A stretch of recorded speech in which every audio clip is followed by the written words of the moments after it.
இன்றைக்கு பாமக நிலைமை கடந்த 2 மாசமா உங்களுக்கு தெரியும். அப்பா மகன் சண்டை நடுத்தருக்கு வந்து சந்திச்சிருக்குது. இதுல ராமதாஸை போய் திடீர்னு இன்னைக்கு இவ்வளவு நாள் இல்லாம மரியாதை நிமித்தமான சந்திப்பு, திடீர் மரியாதையை ராமதாஸுக்கு கொடுக்க வேண்டிய நிர்பந்தம் செல்வ பெருந்தகைக்கு ஏன் வந்தது? இவ்வளவு நாளா கொடுக்க வேண்டிய மரியாதையை கொடுக்காம இருந்தீங்களா? அப்ப ரெண்டாவது, இந்த சந்திப்பை மரியாதை நிமித்தமான சந்திப்புனா ரகசியமா வச்சிருக்கலாம், யாருக்கும் தெரியாம அவர் போய் பார்த்துட்டு வந்திருக்கலாம், யாருக்கும் தெரியாது.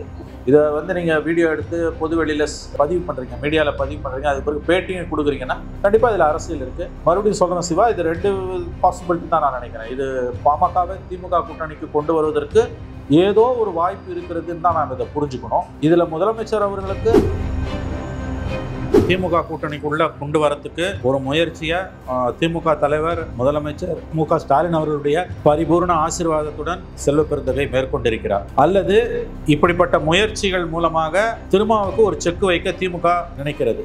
ஸோ பாமக ஏற்கனவே வந்து அப்பா மகன் சண்டையால் வந்து அதுவே பிளவுபட்டிருக்கு. ஸோ விசிக விலக்கி விட்டு பாமக கொண்டு வரதால திமுக என்ன லாபம்?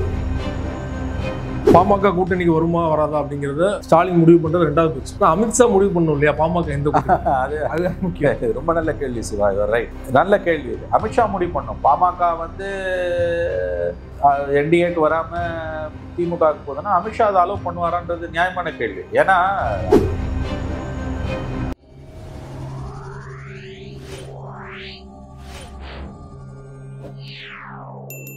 அரசியல் களம் நேயர்களுக்கு வணக்கம். இன்றைக்கு நம்மோடு நேர்காணலுக்காக மூத்த பத்திரிகையாளரும் அரசியல் திறனாய்வாளருமான திருமதி மணி அவர்கள் நம்மோடு இருந்திருக்கிறார். அவரோடு பேசலாம்.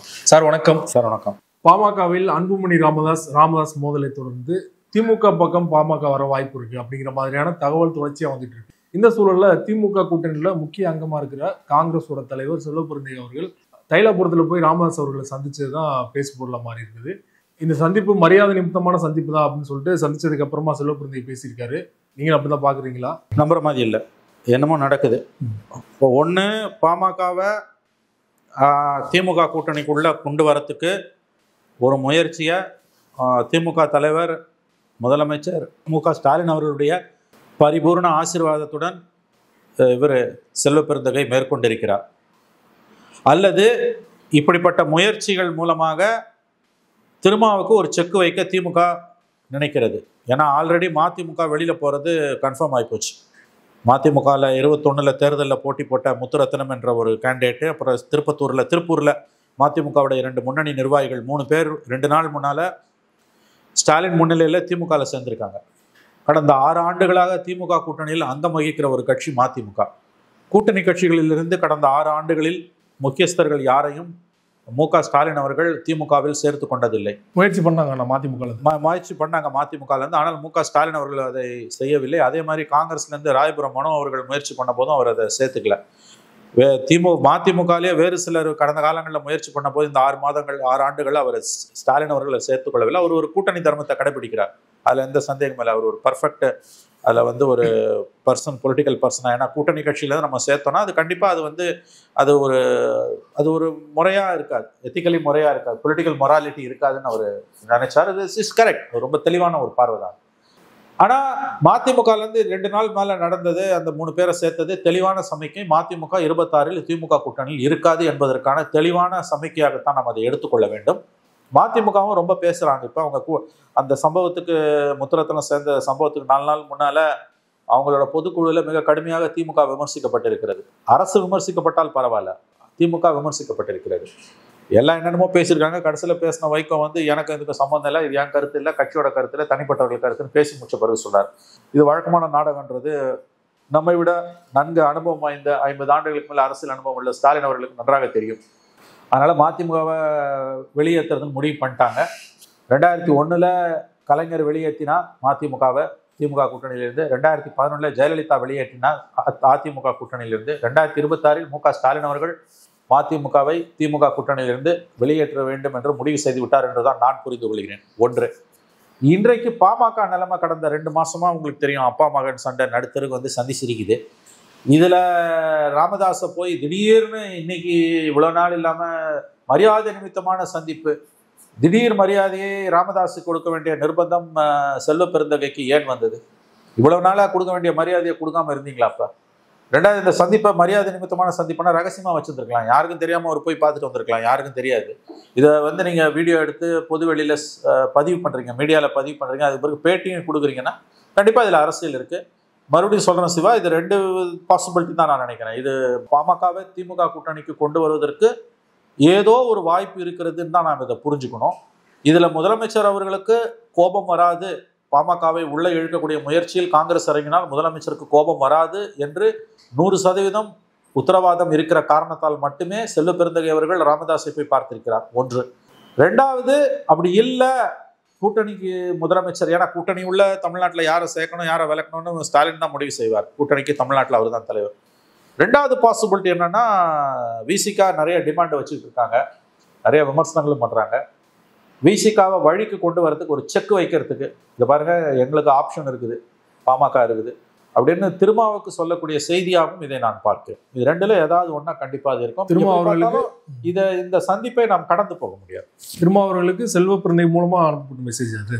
அதாவது இந்த சந்திப்பின் மூலமா 2 பாசிபிலிட்டின்ற, ஒன்று பாமகவை உள்ள கொண்டு வரதுக்கு ஒரு முயற்சி, ரெண்டாவது அப்படி இல்லைன்னா இது திருமாவுக்கு வைக்கிற ஒரு செக். இந்த சந்திப்பு மூலமா திமுக தலைமை திருமாவுக்கு கொடுக்கக்கூடிய மெசேஜ், இதை பாருங்க எங்களுக்கு வந்து நீங்க வெளியில போறீங்கன்னா பாமக இருக்குது, ஆல்ரெடி எங்களுக்கு வந்து பாமக உள்ள இழுக்கணும் நிர்பந்தங்கள் இருக்குது, அந்த மெசேஜா கூட அது இருக்கலாம். ஆனா கடந்த 3 தேர்தலாக ஒரு வெற்றி கூட்டணி, திமுக வெற்றிக்கு விசிகாவும் ஒரு முக்கியமான ஒரு பங்காற்றி இருக்கு, அதை மறுக்க முடியாது இல்லையா?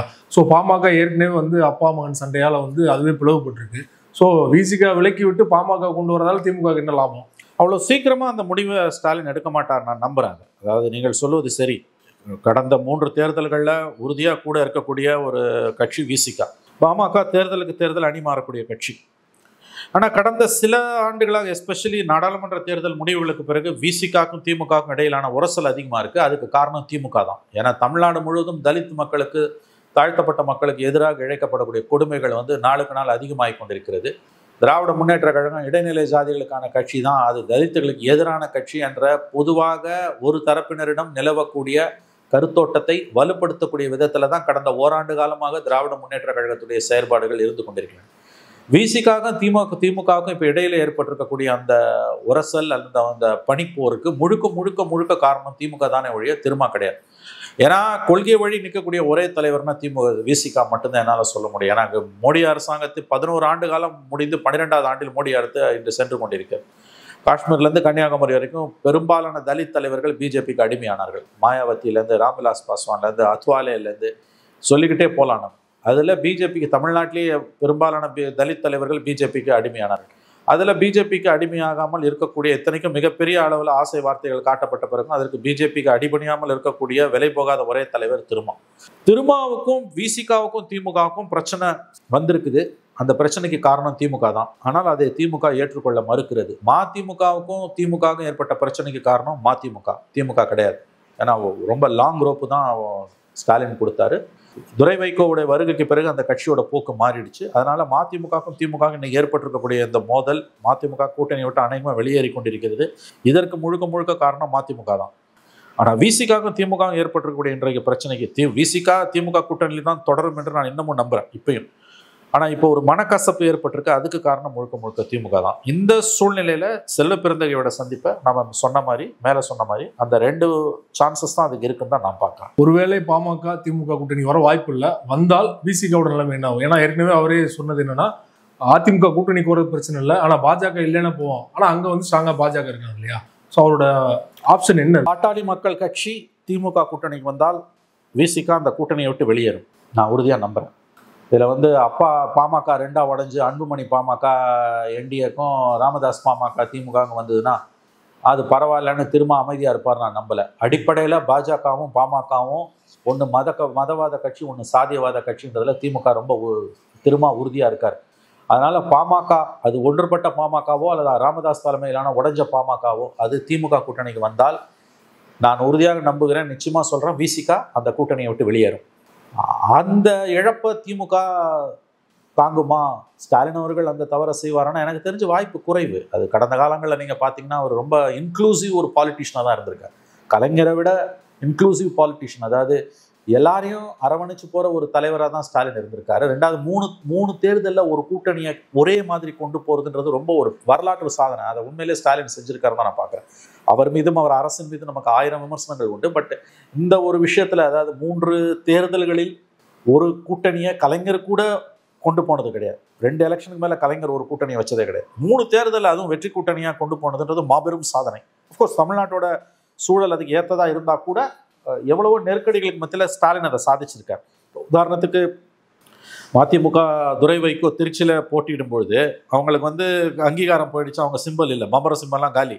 அப்போ இவங்க வந்து சுயேட்சை சின்னம் ஒதுக்குனா அதை 15 நாளில் மக்கள் மத்தியில் போய் பாப்புலரைஸ் பண்ணுறது கஷ்டம், நீங்கள் உதயசூரியன் சின்னத்தில் நிற்கணும் போது துரை வைகோ அதை கடுமையாக எதிர்த்தார். ஒரு கட்டத்தில் நான் செத்தே போனாலும் அதுக்கு ஒத்துக்க மாட்டேன் அப்படின்னாரு.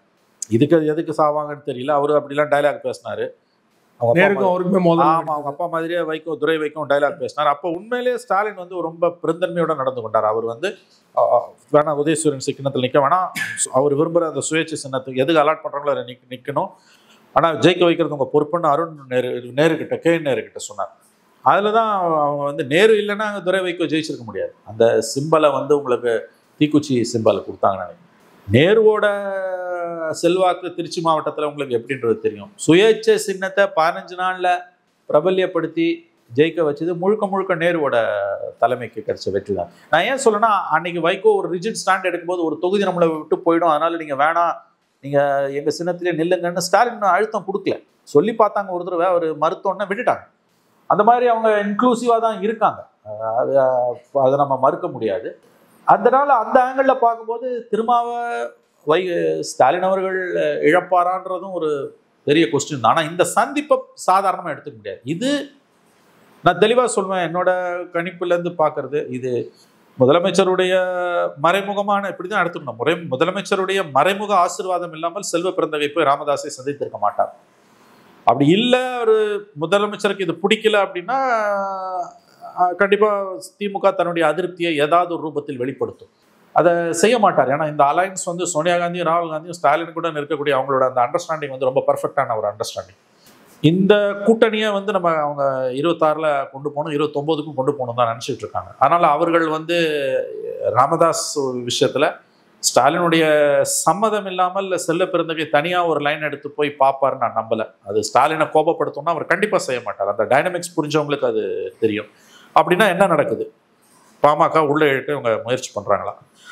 அப்படி உள்ளே வந்தாங்கன்னா கண்டிப்பாக திரும்ப வெளியேறுவார். திரும்ப வெளியேறினால் அந்த கூட்டணி தன்னுடைய நம்பகத்தன்மையை இழக்கும். மதிமுக வெளியில் போனால் அவங்களுக்கு எந்த லாஸும் இல்லை. திரும்ப வெளியில் போனார்னா திமுக கூட்டணிக்கு பெரிய இழப்பு. பாமக கூட்டணிக்கு வருமா வராதா அப்படிங்கிறத ஸ்டாலின் முடிவு பண்ணுறது 2வது பட்சம். ஆனால் அமித்ஷா முடிவு பண்ணணும் இல்லையா பாமக எந்த அது முக்கியம். ரொம்ப நல்ல கேள்வி சிவா, ரைட், நல்ல கேள்வி இது. அமித்ஷா முடிவு பண்ணும். பாமக வந்து என்டிஏக்கு வராமல் திமுகவுக்கு போகுதுன்னா அமித்ஷா அதை அலோவ் பண்ணுவாரான்றது நியாயமான கேள்வி. ஏன்னா ராமதாஸ் சொன்னார் இல்லையா, எனக்கு வந்து அதிமுகவோட மக்களவை தேர்தல்களில் போகணுன்றது தான் விருப்பம், அதான் நேச்சுரல் அலையன்ஸ். பேசிக்கிட்டே இருந்தோம், திடீர்னு பார்த்தா மகனும் மருமகளும் ஆளுக்கு ஒரு காலை பிடிச்சுன்னு அழுதாங்க. நீ எனக்கு கொல்லி வச்சிருவேன், நான் உனக்கு கொல்லி வைக்க மாட்டேன், நீ தான் எனக்கு கொல்லி வச்சிருவேன்னு மகன் சொன்னார் அப்படின்னு மகனும் மருமகளுமே என்கிட்ட அழுதாங்க. அப்புறம் காலைல பார்த்தா யாரோ உள்ளே வராங்க, பாரத் மாதாக்கு ஜொய்யின்னு சொல்லிங்க, முருகன் வந்தார், அப்புறம் அந்த ஒரு பையன் வந்தான் அண்ணாமலை, எனக்கு விருப்பமே இல்லைன்னு சொன்னார் அவர். அப்போ என்ன நிர்பந்தம் இருந்ததோ அந்த நிர்பந்தம் இப்போ இருக்காது. அப்போ என்ன அர்த்தம், பாமக உடையுதா? அன்புமணி இதை விரும்புவாரா? இந்த கேள்வியும் இருக்குது. ஸோ நீங்கள் கேட்குற கேள்வி நியாயமான கேள்வி தான். ஆனால் அப்படின்னா அதை உடைச்சிட்டு இவங்க போகிறாங்களான்ற கேள்வி வருது. உடைச்சிட்டு போனாங்கன்னா இன்னும் மோசம். ஏற்கனவே ஓட் பேங்க் கிடையாது உங்களுக்கு. ஆல்ரெடி பாமக வந்து தன்னுடைய வாக்கு வங்கியில் ஒரு குறிப்பிட்ட சதவீதத்தை விஜய் கிட்ட இழந்துட்டு இருக்குன்றாங்க. ஆல்ரெடி போயிடுச்சு உங்களுக்கு. இந்த மாதிரி அப்பா மகன் சண்டை, ஒருவர் வசை மாதிரி பொழிவது, அதுவும் எலெக்ஷனுக்கு ஒரு 8 மாதம் முன்னால் செய்கிறதெல்லாம் எந்த கட்சியாக இருந்தாலும் அது குறிப்பாக சிறிய கட்சிகள் வாக்கு வங்கியை சிதைச்சிடும். நாளைக்கு வந்து அப்பா புள்ள சமாதானமாகி ஒன்றா இருந்தால் கூட அந்த ஓட் பேங்க் காலி. அது எப்படின்னா it's like operation success patient டெட்ன்ற கதை. அதனால் அது வந்து இவங்க எதுக்காக பாமகவை வந்து இவ்வளோ தூரம் இழுக்கிறாங்கன்றதும் நமக்கு ஒரு விதத்தில் பார்த்தா புரியல. ஆனால் நீங்கள் கேட்குறது ஒரு கேள்வி நியாயமானது சிவா. இது ஸ்டாலின் என்ன சொல்கிறாருன்னு ஒரு பக்கம் இருக்கட்டும், அமித்ஷா என்ன சொல்ல போகிறாரு, அப்போ அதை மீறி தான் ராமதாஸ் இதை பண்ணுறாரான்றது நமக்கு தெரியுது. இன்னொன்று, ராமதாஸ் ரொம்ப ஷார்ப்பு பாலிட்டிஷியன். செல்ல பிறந்தைக்கு ஆடியன்ஸ் கொடுக்கறது, இது எல்லாமே வந்து அங்கே பேரம் பேசுறது கூட இருக்கு. பிஜேபி ஏடிஎம்கே அலையன்ஸுக்கு இன்னும் ஹார்டாக பார்கெயின் பண்ணுறதா கூட இருக்குது. எப்படி பார்த்தாலும் இது ஒரு முக்கியமான சம்பவம். இதில் செல்வ பெருந்தகை இப்போ அப்பா மகன் சண்டை உச்சத்தில் இருக்கக்கூடிய கண்டிஷனில் செல்வ பெருந்தகை போய் பார்த்தது ஸ்டாலின் அவர்களுடைய மறைமுக சம்மதம் இல்லாமல் போயிருக்காது. ஆனால் அப்படி அமித்ஷாவுக்கு ஒரு ரோல் இருக்குன்னா அப்போ அதை மீறுறதுக்கு இவர் தயாராகிட்டாரா, ராமதாஸ் தயாராகிட்டாரான்ற கேள்வி தான் இதில் முன்னால் வந்து நிற்குது. சில நாட்களுக்கு முன்னாடி உதயநிதி அவர்கள் சொன்னதா டிடி நெக்ஸ்ட் பத்திரிகையில் ஒரு ஆர்டிகல் வந்து, இந்த ஆர்டிகலில் 3 கூட்டணி வெற்றி கூட்டணி, அதில் வந்து முக்கியமான 2 கட்சிகள் இந்த முறை இருக்காது 2026 தேர்தலில் அப்படின்னு சொன்னோம்னா, ஒன்று மதிமுக அப்படின்னு எடுத்துக்கிட்டாலும் இன்னொன்று விசிகாவா அப்படிங்கிற ஒரு கேள்வி தெரியல. அது அன்னைக்கு ஜூன் 4 எலெக்ஷன் ரிசல்ட் 2024, அதுக்கு 2-3 நாள் கழிச்சு அவர் 240 சட்டமன்ற தொகுதியில் 234 தொகுதி பொறுப்பாளர்களையும் அழைச்சி விருந்து கொடுத்தாரு உதயநிதி அவருடைய வீட்டில். அப்போ அவர் சொன்னதா டிடி நெக்ஸ்ட் பத்திரிகையில் வந்த செய்தி வந்து 3 தேர்தலில் நம்ம கூட்டணி வெற்றிகரமாக வந்துச்சு, ஆனால் 26 இப்போ இருக்க கட்சியில் 2 கட்சி இருக்காதுன்னு அவர் சொன்னதாக டிடி நெக்ஸ்ட்டில் ஒரு செய்தி வந்து, அதுக்கு பிறகு அந்த செய்தியை மறுத்தாங்க இல்லைன்னாங்க. ஆனால் அப்படி ஒரு செய்தியை எழுதிய கட்டுரையாளர் வந்து ரொம்ப ஒரு ப்ரொஃபஷனல் ஜேர்னலிஸ்ட். அவர் வந்து ஒரு நல்ல ஜேர்னலிஸ்ட். அவர் ஃபேக்சுவலாக தப்பு பண்ண மாட்டார். ஸோ அந்த அடிப்படையில் பார்க்கும்போது இப்போ அவர் சொன்னதில் பாதி நடந்திருக்கு கிட்டத்தட்ட. மதிமுக almost on its way out. 2வது கட்சி சிபிஎம்மா விசிகாவான்னு தான் தெரியல. சிபிஎம்மும் போக மாட்டாங்க எனக்கு தெரிஞ்சு. ஏன்னா சில பேர் என்ன சொன்னாங்கன்னா, அந்த காலகட்டத்தில் நான் வந்து ஓராண்டுக்கு அது மதிமுகவையும் சிபிஎம்மையும் சொல்கிறாங்கன்னாங்க.